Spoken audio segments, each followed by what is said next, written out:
प्यारे बच्चों नमस्कार। देखिए आज हम बताएंगे three dimensional geometry. Three dimensional geometry ये जो है ज्योमेट्री का ही टॉपिक है। थ्री डायमेंशनल ज्योमेट्री में क्या है, इसमें थ्री डायमेंशन पाए जाते हैं। जैसे आप लोगों ने टू डायमेंशन ज्योमेट्री पढ़ा था 11th क्लास में, 10th क्लास में, 9th क्लास में, तो वो सब जो टू डायमेंशन ज्योमेट्री थी। टू डायमेंशन में क्या है, एक्स और वाई अच्छी एक्सिस होते हैं, लेकिन थ्री डायमेंशन ज्योमेट्री में X Y axis, Y axis and Z axis पाए जाते हैं।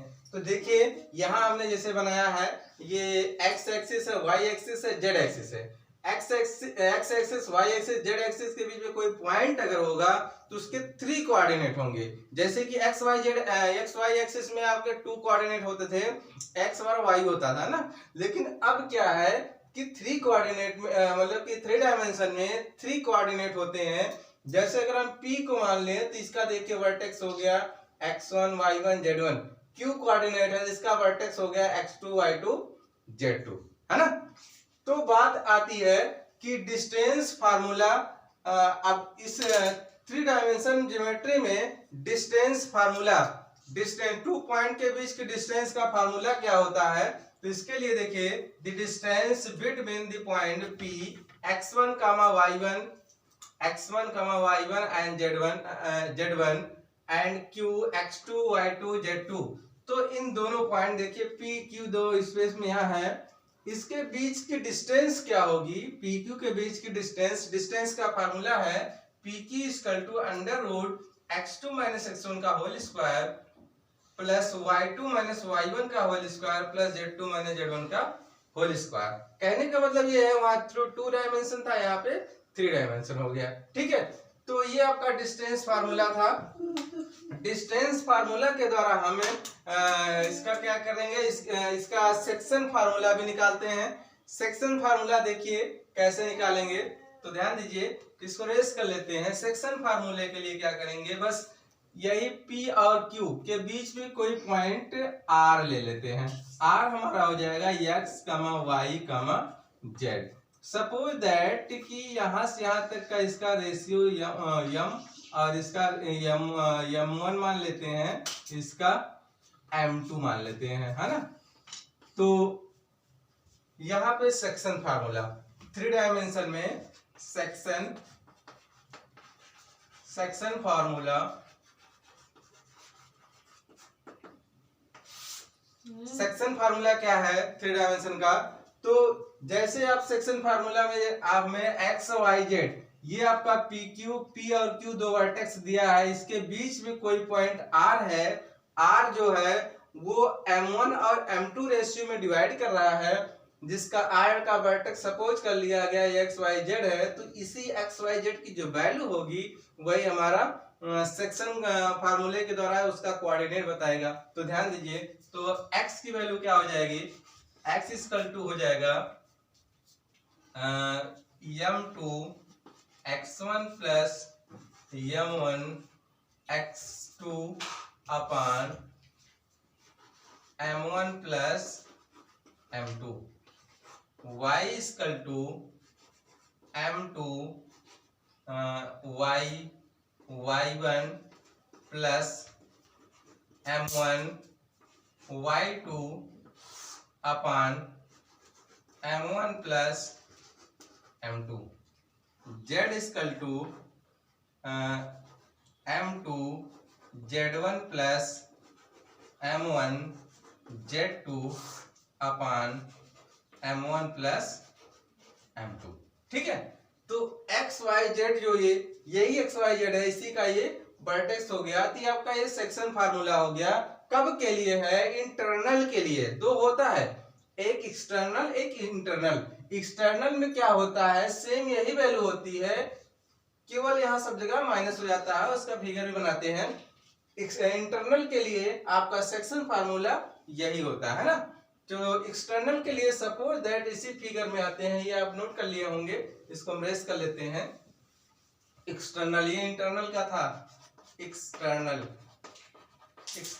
के लिए अब यहीं पे P है और ये Q है, यहाँ पे R पॉइंट जो है बाहर है ना, तो P का वर्टेक्स क्या है, x1 y1 z1, और Q का वर्टेक्स x2 y2 z2, और R जो है x, y, z है। तो P यहां से यहां तक की वैल्यू आपका m2 हो जाएगा, और ये आपका m1 हो गया। ठीक, तो इसका हमें R का वर्टेक्स xyz निकालना है, वही फार्मूला लगेगा एक्सटर्नल के लिए। तो इसमें हम क्या करेंगे, x इक्वल टू हो जाएगा m2 x1 minus m1 x2 अपान m2 माइनस m1। ऐसे y इक्वल टू हो जाएगा m2 y1 minus m1 y2 upon m2 minus m1। z equal to m2 z1 minus m1 z2 upon m2 minus m1। तो ये हमारा हो गया external का, और इंटरनल बता दिया। अब बात ये आती है कि सेक्शन, अगर ये दोनों जो पॉइंट सेक्शन मिड पॉइंट का वर्टेक्स क्या होगा। अब ऐसे ही अगर मिड पॉइंट की बात करते हैं, सेक्शन फार्मूले के अकॉर्डिंग ही हम निकाल सकते हैं, या हम वैसे डायरेक्ट लिख रहे हैं mid point vertex, mid point of vertex. Mid point vertex कैसे निकालते हैं ये भी देख लीजिए। सपोज दैट ये हमारा कोऑर्डिनेट है x axis, y axis, z axis, इसके बीच में यहाँ P कोई पॉइंट है, यहाँ Q है, बीचों बीच में पॉइंट R है। ये आपका x1 y1 z1, और ये आपका है x2 y2 z2। ठीक, इसके बीच का जो पॉइंट R है x, y, z, यही की वैल्यू निकालना है R का। तो इसके लिए क्या करते हैं, मिड पॉइंट वर्टेक्स निकालते हैं। x equal to x1 plus x2 by 2, y equal to y1 plus y2 by 2, z equal to z1 plus z2 by 2। x y z की वैल्यू हमारा आ गया, ये मिड पॉइंट का वर्टेक्स हो गया। ठीक है, अब बात ये आती है कि अगर कोई दो पॉइंट दिया है और उस पॉइंट के द्वारा प्लेन का इक्वेशन दिया है, तो फाइंड कैसे किया जाता है कि ये दोनों जो है मतलब कि कितने रेशियो में डिवाइड होते हैं, उसका रेशियो क्या है, किस रेशियो में डिवाइड होते हैं, उसका भी फार्मूला देख लीजिए। तो सपोज दैट ये आपका सपोज दैट ये x1 y1 z1, ये x2 y2 z2 है, और इस प्लेन का इक्वेशन है ax plus b y plus c z plus d equal to 0। ये है, तो ये किस रेशियो में डिवाइड करता है, इस रेशियो का डिवाइड करने का रेशियो का फार्मूला है, लिखेंगे if point P x1 y1 z1 and q x2 y2 z2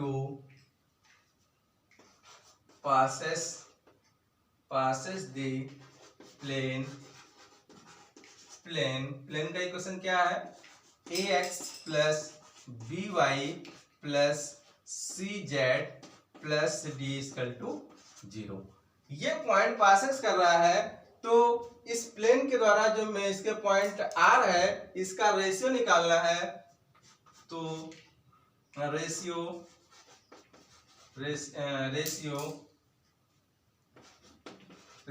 of r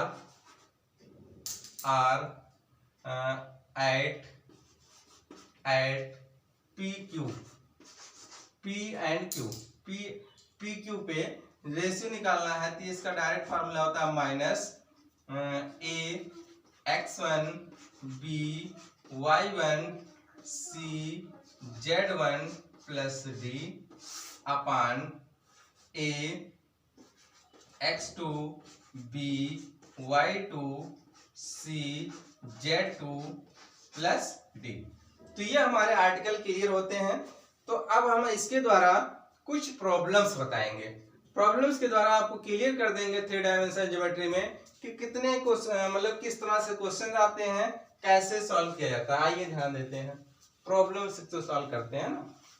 तो प्रॉब्लम्स में हम पहला प्रॉब्लम लेते हैं। तो ध्यान दीजिए कैसा प्रॉब्लम है। तो ये हो जाएगा प्रॉब्लम्स। तो प्रॉब्लम हमारा है, पहला प्रॉब्लम है फाइंड। क्वेश्चन पहला है फाइंड।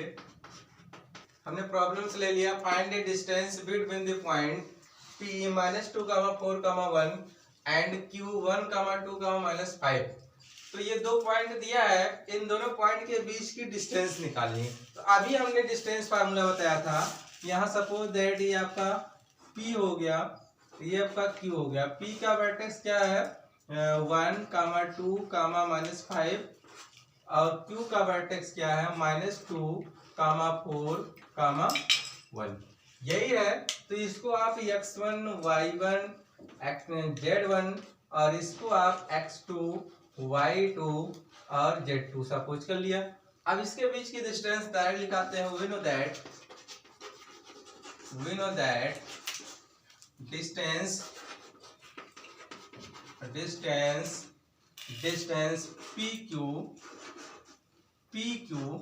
PQ के बीच की डिस्टेंस का फार्मूला है x2 - x1 का whole square plus y2 - y1 का whole square plus z2 - z1 का होल स्क्वायर। ये है x2 - x1 है ना। ये फार्मूला है। इसी पे लाके फटाफट रखिए, आंसर ले आइए। तो देखिए क्या हो जाएगा। x2 की वैल्यू क्या है -2 -1 प्लस y2 की वैल्यू क्या है 4 और ये -2 का स्क्वायर और z2 की वैल्यू है 1 माइनस प्लस हो जाएगा 6 इक्वल टू होल स्क्वायर। तो ये कितना हो जाएगा, ये हो गया -2 -1 -3 का स्क्वायर तो 9 हो जाएगा। और ये हो जाएगा 2 बचेगा, 2 का स्क्वायर 4, ये हो जाएगा 6 का स्क्वायर 36 है ना। तो आप ध्यान दीजिए, इन दोनों को ऐड करेंगे तो 40 हो जाएगा, इसको ऐड करेंगे 49। तो रूट 49 के क्या होता है 7 यूनिट। बहुत आसान है। अब आते हैं सेकंड प्रॉब्लम के लिए, ध्यान दीजिएगा। तो इसको रेस कर लेते हैं ना, बहुत आसान है। देखिए हमने दूसरा प्रॉब्लम लिया है। Find the coordinate of the point on y axis which is at a distance of √5 √2 from the point P 3, -2, 5। तो कहने का मतलब ये है, इसमें जो है कि x मतलब कि आप कोऑर्डिनेट खींच देते हैं। ये हमारा x axis, y axis, z axis. Solution. अब बात ये हो रही है कि x axis, y axis, z axis, तो x और y में ये आपका x y प्लेन होता है, ये ध्यान दीजिएगा। z y में ये है, z y प्लेन कहलाता है, z y प्लेन। और z और x में जो है ये आपका z x प्लेन होता है ना, ये हो गया। तो अब इसी में कह रहे हैं कि find the coordinate of A point on y axis which is at a distance 5 √2 which from the point P 3, -2, 5। कहने का मतलब ये है कि ये एक्स वाई एक्सिस में है। क्वेश्चन फिर से एक बार मैच कराते हैं कि जी हाँ सही है। तो इसमें क्या है कि वाई एक्सिस पे कोई पॉइंट अगर हम वाई एक्सिस पे ले लेते हैं तो यहाँ पे कोई पॉइंट वाई एक्सिस पे लेते हैं तो इसका वर्टेक्स क्या होगा 0 0 बी और ये 0। कहने का मतलब ये है एक्स एक्सिस पे कोई वर्टेक्स होगा तो ए मतलब कि a कामा 0 कामा 0 हो जाएगा, y एक्सिस पे 0 कामा b कामा 0 हो जाएगा, z एक्सिस पे 0 कामा 0 कामा c हो जाता है ना। तो इस पॉइंट से और इस पॉइंट सपोज दैट ये पॉइंट यहां हमने ले लिया है, इसको रेस कर लेते हैं। ये हमारा एक्स वाई प्लेन। तो ये जो है यहाँ पे कोई पॉइंट P है, पॉइंट P का वर्टेक्स इतना दिया है 3 कामा -2 कामा 5। इस पे और इसके इस पॉइंट के बीच की डिस्टेंस दिया है 5√2। तो हमें इसका वर्टेक्स फाइंड करना है। क्या करना है? इसका वर्टेक्स फाइंड करना है। तो ध्यान दीजिए वही डिस्टेंस फार्मूला लगाते हैं। तो we know that distance formula क्या होता है, P इसका कोई पॉइंट मान लिए P, यहाँ Q लिख लीजिए। तो PQ equal to √ x2 - x1 का whole square plus y2 - y1 का whole square plus z2 - z1 का होल स्क्वायर। PQ का वैल्यू दे रखा था कितना 5√2 और x2 - x1 मतलब 3 - 0 का होल स्क्वायर प्लस ये हो जाएगा -2 - b का होल स्क्वायर प्लस 5 -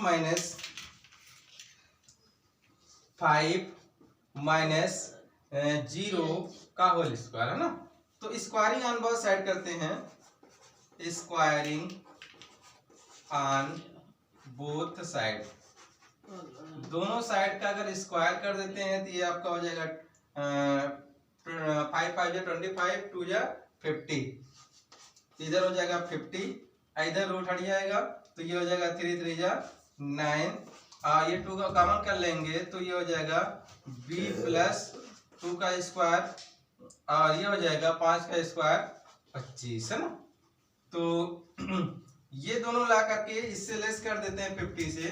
तो इसको ला के लेस करेंगे तो 50 में से 25 हटाएंगे तो 25 आएगा -9 इक्वल टू b प्लस 2 का whole square.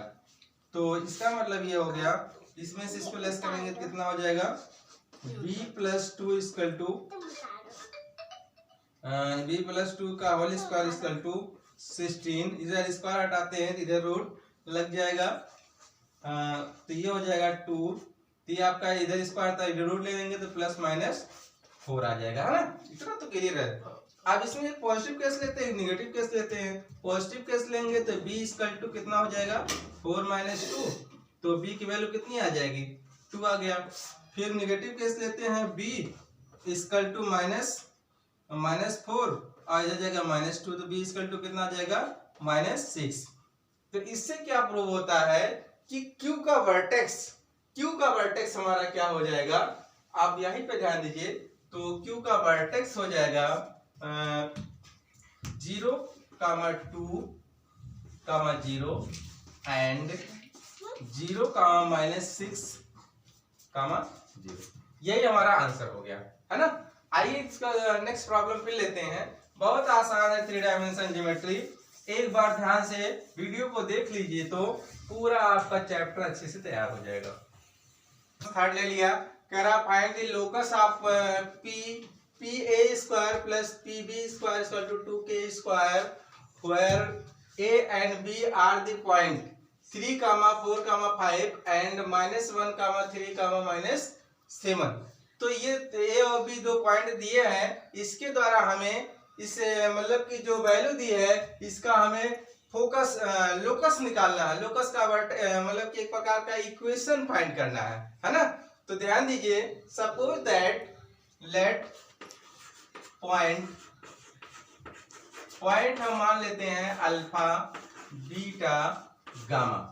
Alpha beta gamma कोई पॉइंट है जो ये आपका ये हो गया ए का वर्टेक्स कितना दिया भैया, ए का वर्टेक्स दिया है 3, 4, 5 और यहाँ पे बी है, बी का वर्टेक्स दिया है -1, 3, -7 और यहाँ पे ए बी सी का वर्टेक्स से कोई वेरिएबल पॉइंट हमने मान लिया अल्फा बीटा गामा, इसको हमने मान लेते हैं, बाद में इसी को हम एक्स वाई जेड भी कह देंगे, है ना, क्योंकि हमें लोकस निकालना है, इसका लोकस पॉइंट, लोकस का पाथ निकालना है। कंडीशन दिया है P A square plus P B square equal to 2k²। तो आइए पी ए और पी बी पी ए और ये आपका पी पॉइंट मानेंगे यहाँ पे। तो पी ए और पी बी का स्क्वायर इक्वल टू 2k दिया है। तो अकॉर्डिंग टू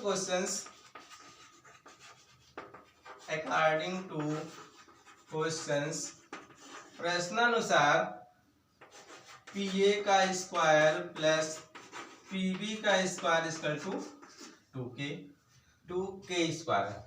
तो पी ए का स्क्वायर का मतलब क्या है, पी से ए के बीच की डिस्टेंस, स्क्वायर हटा देंगे, स्क्वायर है तो रूट हट जाएगा, डायरेक्ट लिखते हैं अल्फा -3 का होल स्क्वायर प्लस बीटा -4 का होल स्क्वायर प्लस गामा -5 का होल स्क्वायर। ऐसे पीवी का निकालते हैं, पीवी का निकाल दीजिए, ये हो जाएगा अल्फा -+1 हो जाएगा का होल स्क्वायर बीटा -3 का होल स्क्वायर प्लस गामा +7 का whole square equal to 2k का स्क्वायर, है ना। अब ध्यान दीजिए, फार्मूले से खोलिए फटाफट। तो क्या हो जाएगा, अल्फा स्क्वायर +9 -6 अल्फा, ऐसे ही हो जाएगा beta square +16 -8 alpha beta, gamma square +25 -10 gamma और plus alpha square +1 +2 alpha beta square +9 -6 beta plus gamma square +49 +7 हो जाएगा 49 और इक्वल टू 2k का होल स्क्वायर। ठीक, ऐड कर लीजिए जो कास्ट, जो एक ही कास्ट के इसको ऐड कर लीजिए, अल्फा और अल्फा ऐड करेंगे क्या हो जाएगा 2 अल्फा स्क्वायर, ऐसे 2 बीटा स्क्वायर आएगा और 2 गामा स्क्वायर आ जाएगा। देखिए अल्फा यहाँ है, अल्फा यहाँ पे है, बीटा स्क्वायर है, बीटा स्क्वायर है, गामा स्क्वायर यहाँ है और गामा स्क्वायर यहाँ है, ऐड हो गया। अब बात आती है अल्फा की, तो -6 अल्फा यहाँ पे है और 2 अल्फा यहाँ पे है, मिला के -4 अल्फा हो जाएगा। अब -8 बीटा यहाँ पे है और 6 बीटा ये है, तो कितना हो जाएगा -14। अब आते हैं गामा की बात, -10 है और यहाँ पे -10 और ये आपका हो जाएगा -10, यहाँ पे आपका आ जाएगा 14, है ना, 14 गामा था ये, तो ये आपका हो जाएगा -10 और 14 मिला के तो +4 गामा और वैल्यू आपकी 16 है, ये 9 है और ये 25 है। तो 16 और 9 ऐड करेंगे तो 25 50 हो जाएगा और 50 ये हो गया +1 हो जाएगा और 9 10 हो गया 10 और ये 49, तो ये हो जाएगा 59 हो गया, इक्वल टू 2k स्क्वायर हो गया। बहुत सिंपल है, आप आराम से सॉल्व कर ले जाएंगे। पूरे में 2 से इसको ऐड करके पूरे में 2 से डिवाइड करेंगे, तो 2 से अगर डिवाइड करते ही हैं डायरेक्ट हम, तो ये हो जाएगा अल्फा स्क्वायर प्लस बीटा, चलो एक बार और लिखते हैं, square plus 2 gamma square minus 4 alpha minus 14 beta plus 4 gamma. इन दोनों को ऐड कर लेंगे तो कितना हो जाएगा, 109 होगा ना, यही तो होगा। 9 हो गया और 5 5 का 10 हो गया, तो इसकी वैल्यू आ गई। अब यही जो हमारा अल्फा बीटा गामा है, यही हमें लोकस ऑफ द पॉइंट निकालना है। तो यही अल्फा बीटा गामा को हम variable point X Y Z लिखते हैं और 2 से पूरे में डिवाइड कर लेते हैं, हमारा इसका पाथ का इक्वेशन लोकस का आ जाएगा। तो अगेन 2 से डिवाइड करते हैं, तो alpha square beta square gamma square 2 से डिवाइड करेंगे तो 2 alpha minus 7 beta plus 2 gamma plus 109/2 equal to K square. ठीक, इसी को आप डायरेक्ट लिख दीजिए, X square Y square Z square minus 2x minus 7y plus 2z plus 109/2 equal to K square. यही भैया आपका आंसर है। चलिए अब आते हैं सेकंड प्रॉब्लम। सेकंड प्रॉब्लम क्या, थर्ड प्रॉब्लम तक हो गया है, अब फोर्थ प्रॉब्लम की हमारी बारी आएगी। आइए ध्यान से जरूर, ये क्वेश्चन जो अभी हमने करवाया था बहुत ही इंपॉर्टेंट था, इसको आप रिवाइज जरूर कर लीजिएगा, है ना। चलिए फोर्थ प्रॉब्लम पे आते हैं। प्रॉब्लम नंबर 4 के साथ फिर आपसे मुलाकात हो रही है। वेरीफाई द फॉलोइंग, क्वेश्चन है verify the following 0, 7, -10, 1, 6, -6 and 4, 9, -6 are vertex of an आइसोस्केल ट्रायंगल। हमें करना है, इसको 3 वर्टेक्स दिया है, इसके द्वारा हमें वेरीफाई करना है कि जो ट्रायंगल बनेगा इसके द्वारा ये आइसोस्केल ट्रायंगल होगा। आइसोस्केल ट्रायंगल मींस क्या होता है, समद्विबाहु त्रिभुज जिसके 2 साइड इक्वल हो।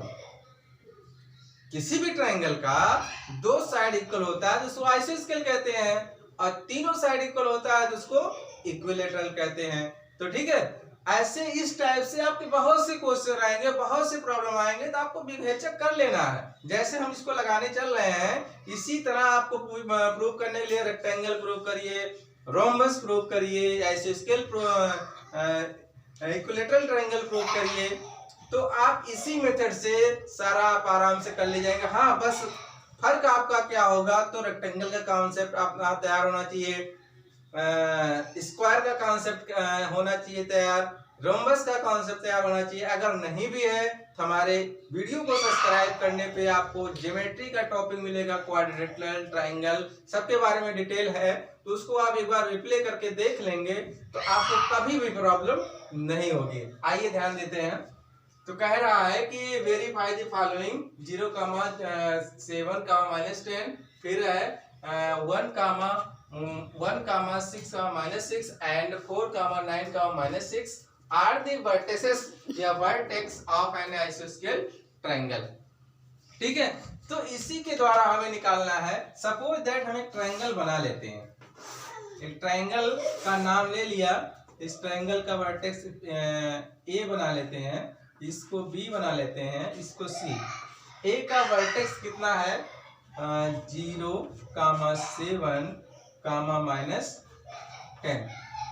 बी जो है 1, 6, -6, और सी जो है 4, 9, -6। ये हो गया।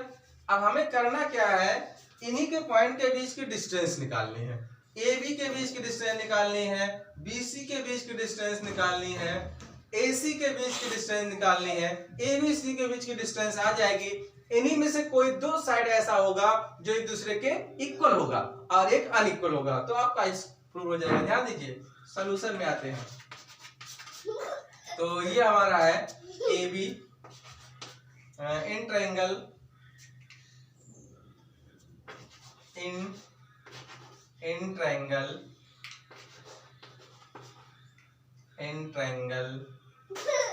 ABC, ट्रायंगल ABC में, ट्रायंगल ABC में क्या है कि A का वर्टेक्स B का वर्टेक्स दिया हुआ है, डायरेक्ट AB इक्वल टू, हम डायरेक्ट लगाते हैं, फार्मूला तो पता ही है, A और B, सपोज दैट इसको x1 y1 z1 मान लीजिए, x2 y2 z2 मान लीजिए, तो ये हो जाएगा क्या 1 माइनस जीरो का स्क्वायर, फिर हो जाएगा 7 माइनस 6 का स्क्वायर, फिर ये हो जाएगा -10 प्लस ये माइनस प्लस का माइनस है 6 प्लस 6 हो जाएगा का होल स्क्वायर। ठीक, बहुत आसान है भैया, कोई प्रॉब्लम नहीं।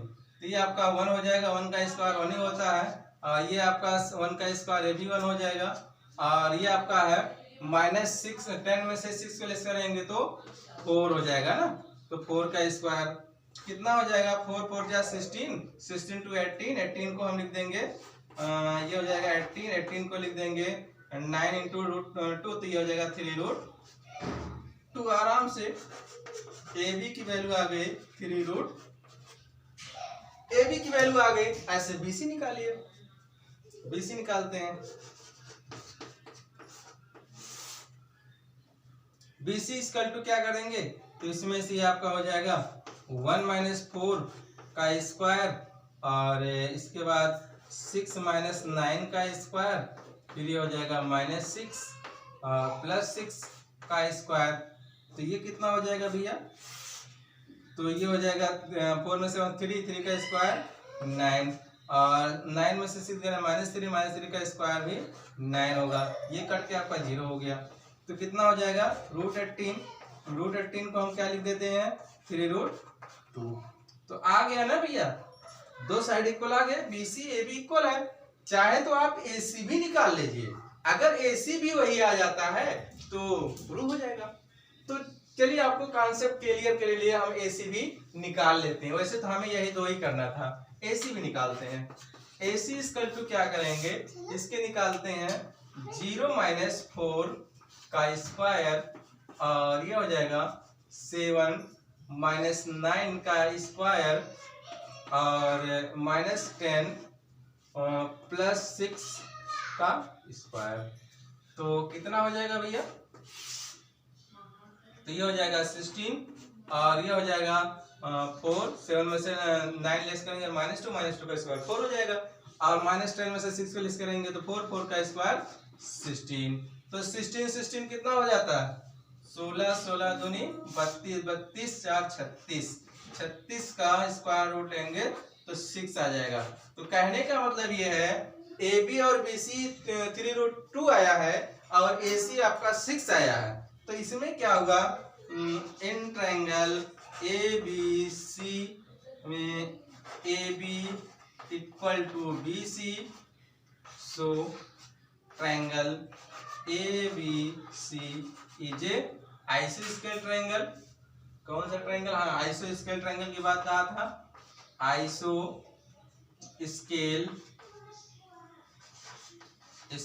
ट्रायंगल। ठीक, प्रूव हो गया ना।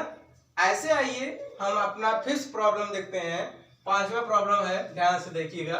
क्वेश्चन बहुत आसान है, 3 डायमेंशन ज्योमेट्री, एक बार सिर्फ आपको ध्यान से देख लीजिए तो हम कहते हैं आपको क्लियर हो जाएगा, कोई प्रॉब्लम नहीं आएगी, है ना। चलिए प्रॉब्लम 5 देखिए। 5 प्रॉब्लम है, find the ratio in the which the line joining the points 1, 2, 3 and -3, 4, -5 is divided by the xy plane. Also find the coordinate of the point of division. कहने का मतलब ये है कि कोई भी मतलब कि 2 पॉइंट है वो XY प्लेन को काट रहे हैं, तो उसका जो रेशियो होगा उस रेशियो को फाइंड करना है जो XY प्लेन को काट रहा है। तो ध्यान दीजिए, पहले फिगर से समझेंगे। तो ये ध्यान दीजिए, ये आपका x एक्सिस है, ये y एक्सिस है और ये z एक्सिस है ना। बात क्या है यहाँ पे कि कहा कि आपका XY प्लेन, एक्स वाई प्लेन की बात कर रहे हैं, एक्स वाई प्लेन पे कोई पॉइंट अगर होगा तो वो जो है यहाँ पे जेड एब्सेंट होगा। तो एक्स वाई प्लेन पे इसका वर्टेक्स अगर हम मान लें ए कामा बी कामा तो सी यह नहीं रहेगा, 0 हो गया। और दो पॉइंट दिए हैं 1 कामा 2 कामा 3, और यहाँ पे कोई पॉइंट मान लेते हैं, ये हो गया पॉइंट यहाँ पे पी का वर्टेक्स हम मान लेते हैं -1 कामा 2 कामा 3, और ऐसे ही मिलाते हुए यहाँ पे कोई पॉइंट, ये आप R मान लीजिए, यहाँ पे Q मान लीजिए। Q का वर्टेक्स क्या है -3 कामा 4 कामा -5। हमें बताना है कि R जो पॉइंट है वो PQ को कितने रेशियो में डिवाइड करता है, और PQ का और R का वर्टेक्स क्या है, यही बताना है। क्या करेंगे इसको x1 y1, इसको हम x1 y1 z1, इसको हम x2 y2 z2 मान लेते हैं, और इसको हम मान लेते हैं कि ये जो है k रेशियो यहां से यहां तक करता है, यहां तक आपका 1 रेशियो कर लेता है। ठीक, तो x बराबर क्या होता है, x बराबर हो जाएगा, फार्मूला तो आपका वही होता है m2 x1 plus m1 x2 अपान m1 प्लस m2, यही तो आपने फार्मूला पढ़ा है।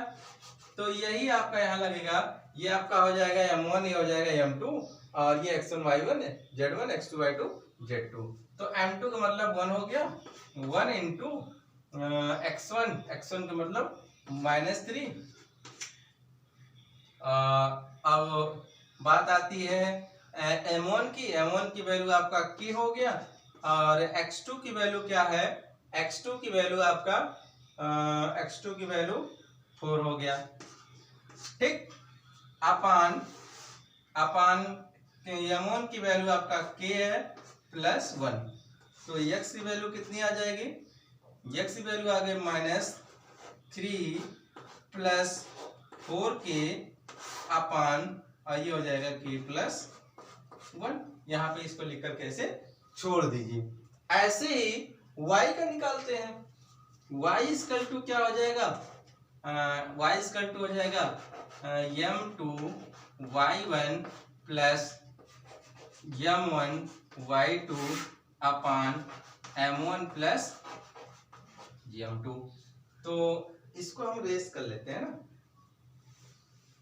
तो हमारा जो वैल्यू आया है इसको हम ऊपर यहाँ लिख के ऐसे छोड़ देंगे। अभी इसका काम लगेगा, ये हो गया -3 प्लस 4k अपान k प्लस 1।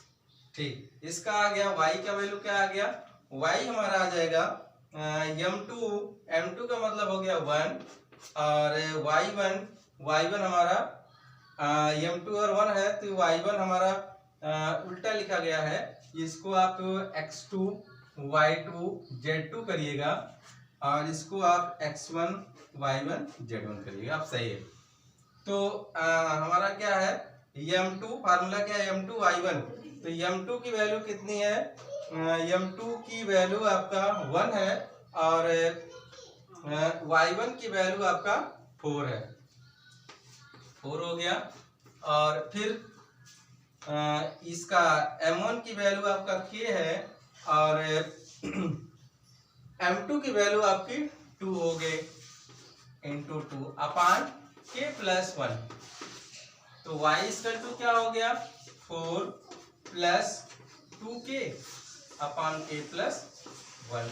चलो भैया y की भी वैल्यू यहाँ लिख लीजिए, कितना आया है 4 प्लस 2k अपान k प्लस 1। ऐसे z निकालते हैं, z इक्वल टू क्या हो जाएगा, z इक्वल टू हो जाएगा m2 z1 m1 z2 अपान m1 प्लस m2। हाँ भैया, z की वैल्यू क्या है हमारा 0 है, तो यहाँ ला करके 0 कर लीजिए। m2 की वैल्यू 1 और z1 की वैल्यू आपका कितना है 5 प्लस m1 की वैल्यू आपका k है और z2 की वैल्यू आपका कितना है, z2 की वैल्यू आपका माइनस z2 की वैल्यू 3 आ जाएगा 3 और इसकी वैल्यू आपका ये -5 है ना, तो आपका यहाँ -5 लगा देते हैं और ये हो गया अपान k प्लस 1। तो अब इसको लाके इधर 0 करेंगे 0 हो जाएगा, तो हमारा हो गया -5 प्लस 3k। तो अब यहीं से हम k की वैल्यू निकाल लेंगे, तो k की वैल्यू इसको उधर ले जाएंगे तो k इक्वल टू डायरेक्टली आ जाएगा 5/3। k की वैल्यू 5/3 आ गया।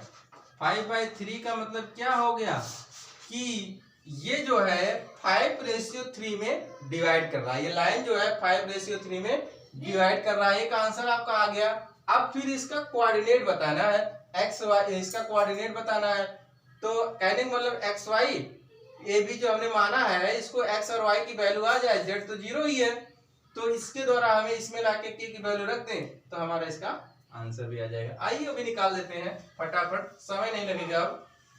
तो 5/3 हमारा के की वैल्यू आया था, put value X equal to कितना हो गया -3 4, यहाँ हो गया 5/3 और ये हो जाएगा 5/3 प्लस 1, तो कितना हो जाएगा ये हो जाएगा -3 3 जा 9 और 5 4 जा 20 अपान ये हो जाएगा 5 प्लस 3 अपान 3 3 कट जाएगा डायरेक्ट। तो x इक्वल टू कितना हो जाएगा 20 में से 9 लेस करेंगे कितना आ जाएगा 11/8। चलिए x की वैल्यू आ गई, y की वैल्यू भी यही निकाल दीजिए। 4 2 ये है 5/3 अपान 5/3 प्लस 1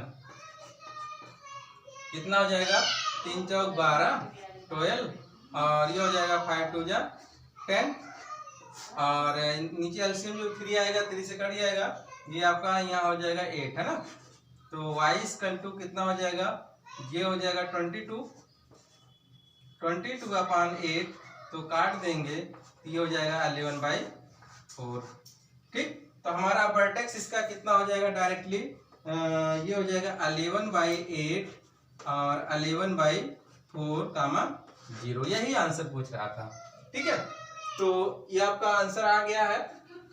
लिखेंगे सो द वर्टेक्स 11/8, 11/4, 0। ठीक, तो आइए हमारा सारा प्रॉब्लम्स खत्म हो गया है। 5 प्रॉब्लम विद कॉन्सेप्ट लगा दिया है। इससे आपको ये चैप्टर आपको आज क्लियर हो जा रहा है 3 डायमेंशनल ज्योमेट्री। अगर भी कहीं क्यूरी होता है, कोई प्रॉब्लम होती है, कमेंट बॉक्स में जरूर कमेंट करिएगा, उसका हम नेक्स्ट वीडियो अपलोड हो जाएगी। तो आज के लिए इतना ही। Thank you very much.